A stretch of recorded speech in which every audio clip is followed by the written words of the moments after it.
about sums up this fucking episode. Last episode, there was some good things to say about last episode. This one, if only. Let's start with the most useless encounter in RWBY history. The scene has yet to draw any sort of interest. So, how are you supposed to take down the giant robot? Jean? Any ideas? You're the strategist. Yes, you came up with the worst idea possible, but you're the strategist nonetheless. No, never mind. I forgot the third act, completely forgot each character's role because Oscar is the one who comes up with the strategy. He's the one with the analysis and plan. So Jean, congratulations. You're back to being completely useless because no one needs you when other people have better strategies. Man, managing all those crops really made Oscar quite the combat strategist, huh? Of course this doesn't work when they could drag this out even longer and give Ruby another moment of wannabe development. Stand down! A 17-year-old girl telling an Atlas officer to stand down. That's fucking rich. You gave us no choice. That's why we're criminals now. That's why we're destroying your tech. You're the bad guy here. I know that if I were like Roman or anyone and you did this, no one would complain, but considering we're not him, you're in the wrong. It's for the better, they say. They need to get to Atlas. That fucking excuse. It's fine to do this because there's something greater at stake. What a bullshit, all-encompassing excuse. So they can actually just do anything because something greater is at stake. Break the law, commit treason, all fine because there's something else at stake. You know what happens when you do that? You become Ozpin. It's for the better that I do this. It's for the better that I hide that. I thought these characters learned how to not be like him, but of course not. They have that excuse. They have the excuse that counters any and all things that can and ever will be done until Salem is killed. Ozpin 2.0, everybody. We've entered a new era. So who cares? Break the law so long as it's for the good. They can see the person trying to do her job as the bad guy and try to throw in some bullshit, mature dialogue. But it doesn't mean anything when there's no substance to it. And wow, a Grim attack. I can't wait for Silver Eyes to resolve that immediately. Now it is time for the biggest disgrace I have ever witnessed. They kill Adam. The heroes, everybody, they're the protagonists. They just fucking murdered someone and they play the inspirational music as though they earned it. Let me ask you, why? Why murder him? Let's get some facts straight.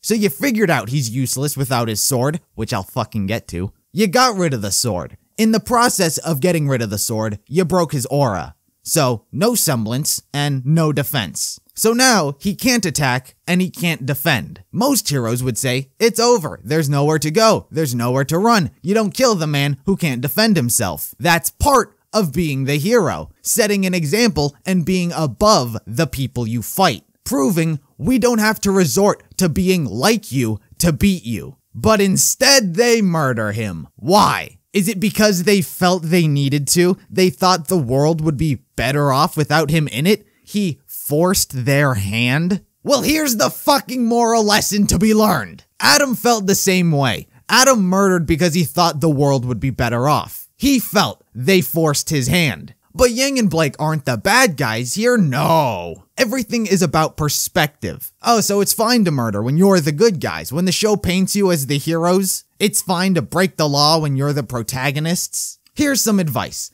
Don't invest any of your time or emotion into any of the villains because they're not going to be given a victory unless it is a major plot point. Volume 1, heroes win. Volume 2, heroes win. Volume 4, heroes win. Volume 5, heroes win. Volume 6, heroes win. There's no fucking need to care about any of the villains if you're not gonna give them any victories. If you're not gonna treat them with the slightest amount of respect you pretend to give the heroes. Let it show that this is how fucked the writers knew Adam was. They kept his face hidden for so long, that the reveal had nothing to do with the pile of shit they crumpled Adam into. The reveal is all about Faunus inequality. It was about making Adam an interesting character who had a clear motivation. But they fucked him beyond repair that the reveal had no payoff. I don't doubt that they always knew that he had this scar, because it makes sense for the earlier volumes. A time where Adam was treated with respect. A time where they knew how to show a skill difference that was leagues beyond what they had ever faced. An antagonist that had to be worked up to. But after ruining his character for so long, that mystery became irrelevant to the reveal. So it's just tacked onto the episode as, yeah, this isn't relevant, but we forgot to show you when it made sense, so here you go.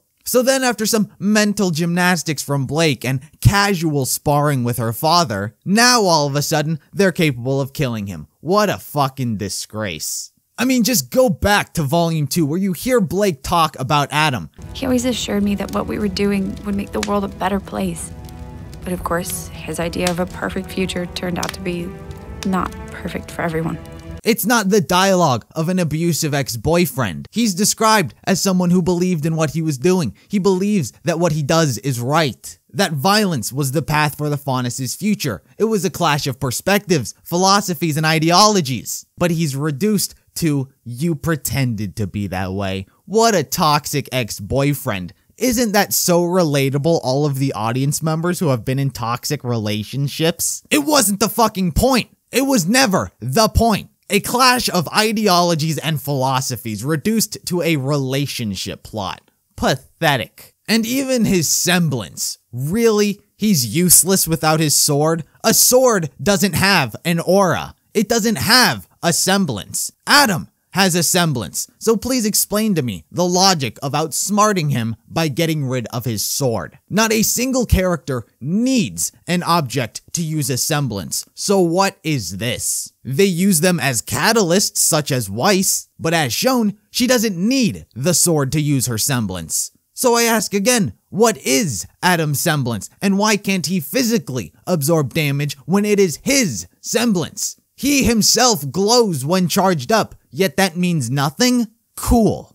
And God forbid I mention Bumblebee. Oh yeah, I know. Shipping. That's uncharted territory people don't like to dip into. Because if you say anything that's not positive about it, you're homophobic. You don't support LGBT representation. You're part of the problem. This, much like everything to do with Adam, is not about what was done. It's about how it was done. Do you think I'm actually upset that Adam lost? Do you really believe that I thought his story, the definitive end to his story, would result in him being triumphant? No, my anger comes from how everything in between was handled. And same goes for Bumblebee. It's not about these two getting together. I don't care. It's about how it was done. Pair whoever you want. Think someone makes a cute couple? Go for it. What I hate is how these past 2 episodes have just forced it down your throat. How many scenes did we get of the two just holding hands and embracing each other? Slow pan, zooms, the music, the close-ups. Yeah, this is what I want in a moment like this. Faced with a living nightmare that doesn't leave you alone,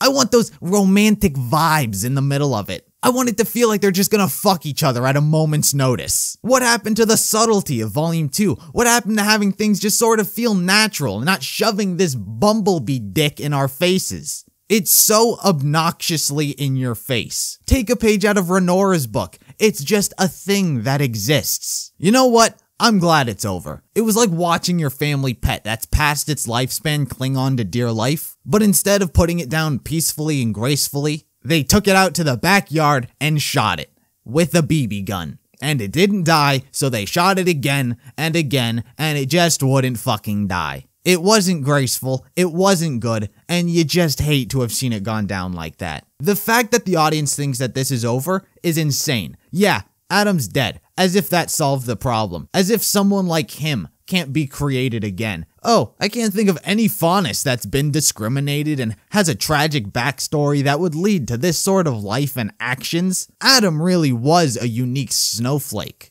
Adam is one of potentially endless amounts of Faunus that can do and act the exact same way. The fact that they killed Adam without exploring his character was the disgrace. Pretending he was the end of a problem. Salem and Ozpin, those are 2 unique snowflakes. But act as though without Adam, no other Faunus with fighting capability will seek revenge against humanity is ridiculous. What should have made Adam stand out was his history, his backstory, how he became the person he is. But we got nothing. He just is. He just is this guy who exists as a problem. They failed to make him the one thing every single person in a story needs to be, and that's a character.